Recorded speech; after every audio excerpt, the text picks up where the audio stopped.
ఉదాహరణకి యూనివర్సిటీలో ఒక చిన్న సమస్య వచ్చినా పిల్లలు నా దగ్గరికి వచ్చేసేవారు 2018లో. నేను చాలా ఆలోచించి ఎందుకు నా దగ్గరికి వస్తున్నారని ఆలోచించాను. వాళ్ళకి చాలా లెవెల్స్ ఉన్నాయి. హెచ్ఓడి ఉన్నాడు, ప్రిన్సిపల్ ఉన్నారు, డీన్ ఉన్నాడు, ప్రోవీసీ ఉన్నారు.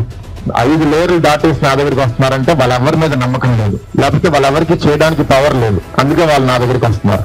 నేను 30,000 మంది స్టూడెంట్స్ సమస్య పరిష్కరించాలి అంటే నా సమయం సరిపోదు. మంచి వాళ్ళని తీసుకుని రావాలి, వాళ్ళకి పవర్స్ ఇవ్వాలి, వాళ్ళని ప్రోత్సహిస్తే వాళ్ళే డీల్ చేసుకుంటారు. ఇవాళ నా దగ్గరికి స్టూడెంట్స్ ఎవరు రారు. ఒకవేళ వచ్చినా ఒక పెద్ద ఇష్యూ అయితే తప్ప నా దగ్గర రారు. వచ్చినా నేను వాళ్ళని డైరెక్ట్ చేస్తాను. రాజకీయ వ్యవస్థలో కూడా అంతే. ఇవాళ మనకున్న వ్యవస్థలో వార్డ్స్ అనేది అర్బన్ కాన్స్టిట్యున్సీలో స్టార్టింగ్ పాయింట్ అది. పవర్ ఉన్నది. బూత్ ప్రెసిడెంట్స్ కూడా ఉంటారు, కానీ ఎలక్షన్స్ ద్వారా పవర్ వచ్చేది వార్డ్ కార్పొరేటర్స్, దాని తర్వాత ఎమ్మెల్యేలు, దాని తర్వాత ఎంపీ, దాని తర్వాత మంత్రులు, దాని తర్వాత ముఖ్యమంత్రి. సో ఈ పార్లమెంట్ వరకు మిమ్మల్ని అందరినీ బలపరిచే బాధ్యత నేను తీసుకుంటాను.